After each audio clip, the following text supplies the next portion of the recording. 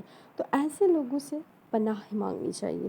اور ویسے بھی ایک قرآنی آیت ہے نا کہ انسان کا حق ہے کہ اس سے حسد نہ کیا جائے، لیکن آج کے دور میں لوگ کہتے ہیں کہ یہ ہمارا حق ہے کہ اس سے حسد کیا جائے، اس سے چھین لیا جائے جو اس نے اپنی محنت یا کامیابی، جس طرح بھی محنت تگ و دود کے بعد، وہ کہتے ہیں نا کہ آپ کو کیا معلوم کہ کسی نے جو کامیابی حاصل کی ہے اس کے پیچھے اس نے کتنے دکھ اکیلے اٹھائے، کتنی مشکلات کو اس نے فیس کیا ہے، اس کے بعد کہیں جا کر کسی نے کوئی مقام حاصل کیا ہے۔ تو آپ کا یہ حق ہی نہیں کہ آپ جو ہے کسی کے بارے میں اس طرح کا گمان رکھیں۔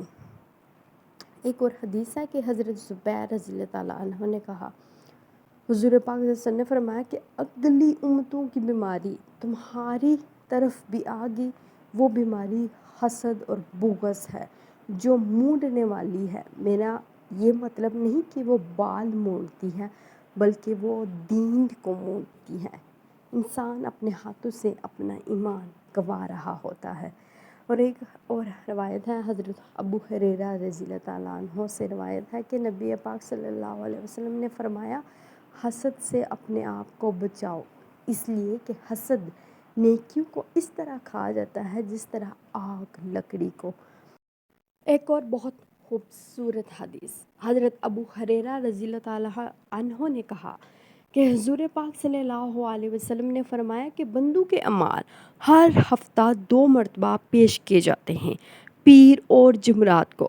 پس ہر بندے کی مغفرت ہوتی ہے سوائے اس بندے کے جو اپنے کسی مسلمان بھائی سے بغض و کینہ رکھتا ہے۔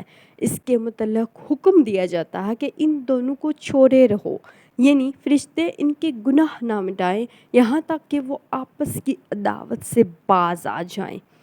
یہ مسلم شریف کی حدیث ہے۔ اور ایک اور حدیث ہے جس میں حضرت ابو ہریرہ رضی اللہ تعالیٰ عنہ نے کہا کہ حضور پاک صلی اللہ علیہ وسلم نے فرمایا، کسی مسلمان کو جائز نہیں کہ وہ 3 دن سے زیادہ کسی مسلمان کو عداوتاً چھوڑ رکھے۔ اگر 3 دن گزر جائے تو اس کو چاہیے کہ اپنے بھائی سے مل کر سلام کرے، اگر وہ سلام کا جواب دے دے تو صلح کے ثواب میں دونوں شریک ہیں، اور اگر سلام کا جواب نہ دے تو جواب نہ دینے والا گناہ گار ہوا، اور سلام کرنے والا ترک تعلقات کے گناہ سے بری ہو گیا۔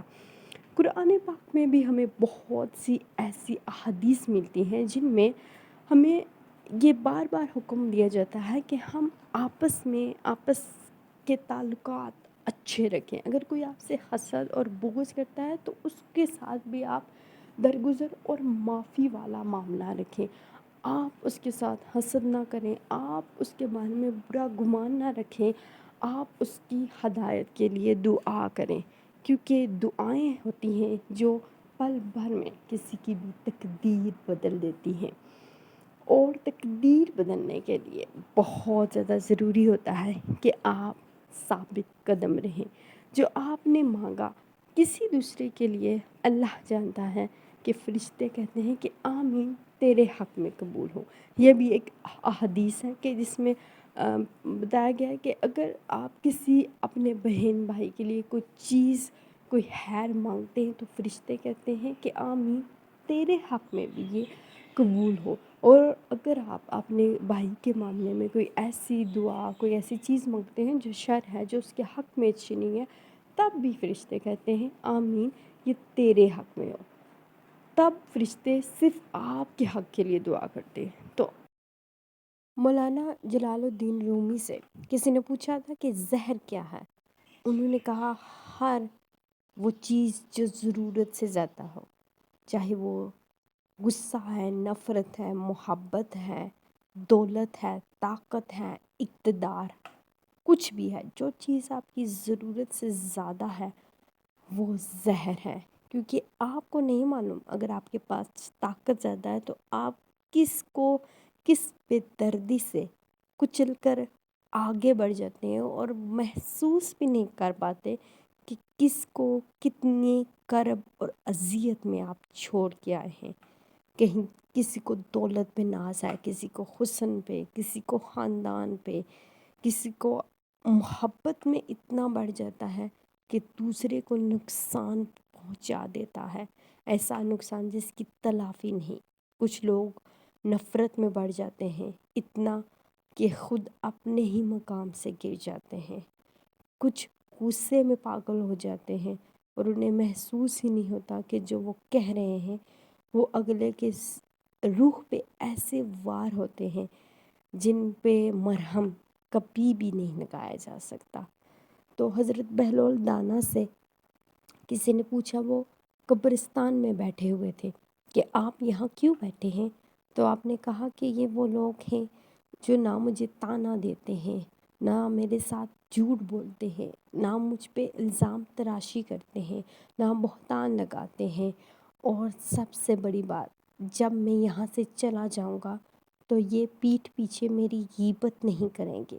یہ کتنی بڑی بات ہے کہ ہم انسان جو منہ پہ ہے بس اسی کی تعریف، اسی کی ہم تعریف کریں گے، لیکن جیسے ہی پیٹھ وہ انسان دے گا ہم اس کی برائی کرنا شروع ہو جائیں گے، اور در حقیقت اپنے ہی لیے گناہ، اپنی آخرت بری کرنا شروع کر دیتے ہیں۔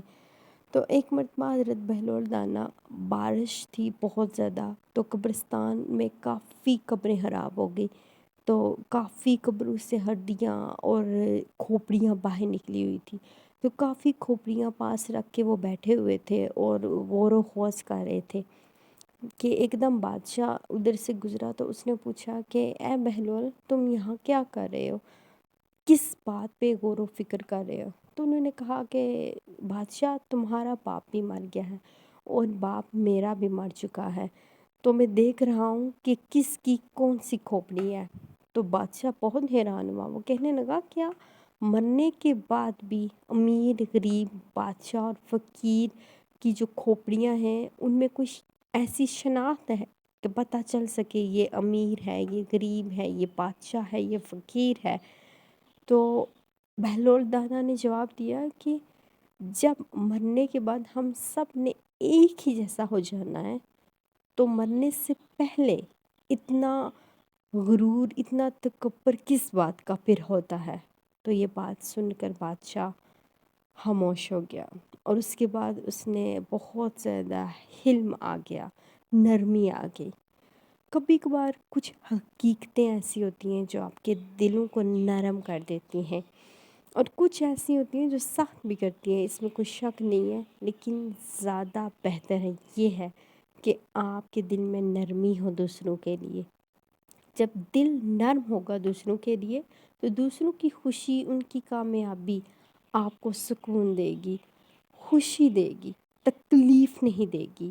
اور یہ جو حسد جیسی، کینہ اور بغض جیسی بیماریاں ہیں، یہ سخت دلوں کی بدولت ہیں۔ ہم اپنے دل، اپنے دماغ کو اتنا سخت کر لیتے ہیں کہ بس میری ایک ہی زبان ہے، میں نے یہ کہہ دیا تو بس کہہ دیا۔ حالانکہ زبان آپ کی ہے لیکن اس میں گنجائش، اس میں نرمی بھی ہے۔ اسلام جب ہمیں گنجائش دیتا ہے تو ہمیں اتنا سخت دل نہیں ہونا چاہیے، کیونکہ سختی بہت سی اور بیماریوں کی وجہ بنتی ہے جو ہمارے رشتوں کی خوبصورتی کو کھا جاتی ہے۔ اگر ہمارے رویے خوبصورت ہوں گے تو ایٹومیٹکلی جو ریفلیکشن ہوگی وہ خوبصورتی ہی ہوگی۔ بعض اوقات ہمارے بچے اتنے برے نہیں ہوتے جتنی ہماری اپنی نیگیٹیوٹی، ہماری سوچ ان پہ اثر ڈال دیتی ہے۔ اگر کسی کے خاندان میں کسی کے بچے کو اچھا رشتہ ملا ہے، یا اچھی جاب ملی ہے، یا اچھا کوئی روزگار اس کا ہو گیا ہے، یا اچھا کاروبار اچھے طریقے سے چل گیا ہے، تو ہم کہتے ہیں کہ ہاں جی فلاں نے تو دیکھو اتنا اچھا اسے ملا ہے، لائف پارٹنر یا کچھ بھی، تمہیں تو نہیں ملے گا، تم تو اس جیسے ہو ہی نہیں۔ اس کے اندر ہم نفرت کا وہ بیج بو دیتے ہیں جو حسد کی صورت میں ہمارے سامنے آتا ہے۔ وہ پھر شاید مینٹلی اس طرح کا ہو جاتا ہے اس کی سوچ کہ اگر مجھے نہیں ملا تو اس سے کیوں ملا، اس کے پاس سے بھی چھن جانا چاہیے تو ہی معاملہ صحیح ہوگا۔ تو جب بھی کسی کو کچھ بھی اچھا ملے یا آپ اپنے بچوں کے ساتھ شیئر کر رہے ہوں کسی کی اچھی جاب، رشتہ یا کچھ بھی، تو آپ ہمیشہ اللہ سے دعا کریں کہ اللہ پاک میری اولاد کے حق میں بھی بہتر کرے۔ یہ رشک ہے، یہ کرنا جائز ہے۔ کسی کو اچھا رشتہ ملا ہے تو ہم کہہ سکتے ہیں الحمدللہ، اللہ کرے ہماری بیٹی یا ہمارے بیٹے کا بھی نصیب اتنا ہی اچھا ہو۔ یہ رشک ہے، یہ کرنا جائز ہے۔ لیکن کسی کو یہ کہنا کہ فلاں کا رشتہ ٹوٹ جائے، وہاں سے ختم ہو کے ہماری بیٹی ہمارے بیٹے کو مل جائے، یہ حسد ہے، اور یہ یقینی طور پر بہت برا فعل ہے، اور اس سے ہی معاشرے تباہ ہوتے ہیں۔ چھوٹی چھوٹی ہماری سوچیں، چھوٹے چھوٹے بیج ہیں، جب ہم انہیں مثبت رویوں کے ساتھ بوئیں گے تو اس کا پھل یقینی طور پر رشک کی صورت میں آئے گا۔ لیکن اگر ہم اپنے بیج منفی بوئیں گے تو وہ پھر حسد کی صورت میں ہمارے سامنے آئے گا، اور نہ صرف ہمارے بلکہ اس طرح کئی نسلیں تباہ ہو جاتی ہیں۔ حسد ایک ایسی بیماری ہے جس کا علاج بھی کوئی نہیں، کیونکہ جو انسان ذہنی طور پر بیمار ہے، مریض ہے، وہ یہ تسلیم ہی نہیں کرتا۔ وہ تو کہتا ہے کہ یہ تو میرا انداز ہے، میں تو اپنا پوائنٹ آف ویو بتا رہا ہوں جی، یہ تو فلاں میں خامی ہے، آپ کو نظر نہیں آ رہی۔ وہ اس کے پاس 100 دلیلیں، 100 بہانے ہوتے ہیں اپنے آپ کو جسٹیفائڈ کرنے کے لیے۔ تو بہتر یہ ہے کہ اس سے پہلے کہ دیر ہو جائے، ہم اپنے بچوں میں نیگیٹیوٹی کو جس حد تک کم کر سکتے ہیں کم کریں، اور پازیٹیوٹی ان کے اندر لے کے آئیں کہ اگر کسی نے کوئی چیز کسی مقام سے حاصل کی ہے تو پھر ہمیں اس کا وہ بیک گراؤنڈ بھی اپنے بچے کو بتانا چاہیے کہ فلاں کو یہ مقام، یہ مرتبہ یا یہ رشتہ، یہ جو کچھ بھی شامل ہے، اس کے پیچھے اس نے سٹرگل کتنی کی ہے، اور سٹرگل کے ساتھ ساتھ ثابت قدمی کے ساتھ اس کام میں لگے رہنا، یہ بہت بڑا کمال ہوتا ہے۔ اور جو لوگ ایسا کمال کرتے ہیں پھر اللہ ان کو معجزے کی صورت میں اللہ پاک کامیابی عطا فرماتا ہے۔ تو اللہ سب کو ہدایت دے، نہ صرف مجھے، آپ کو، ہم سب کو، اور ہم سب کو ایسے سیڈز جو کہ چینج، تبدیلی لائیں، ایسے بیج ہم سب بنے جو کسی کے لیے سایہ ضرور ہوں۔ کوئی ایسا درخت نہ بنے جو کانٹے ہوں، جو کسی کی زندگی کو، کسی کی نسل کو کھا جائے، بلکہ ایک ایسا درخت بن جائے جو خود جلے مگر چھاؤں دوسروں کو دے۔ اس خوبصورت سوچ کے ساتھ چاہوں گی اجازت۔ اللہ حافظ۔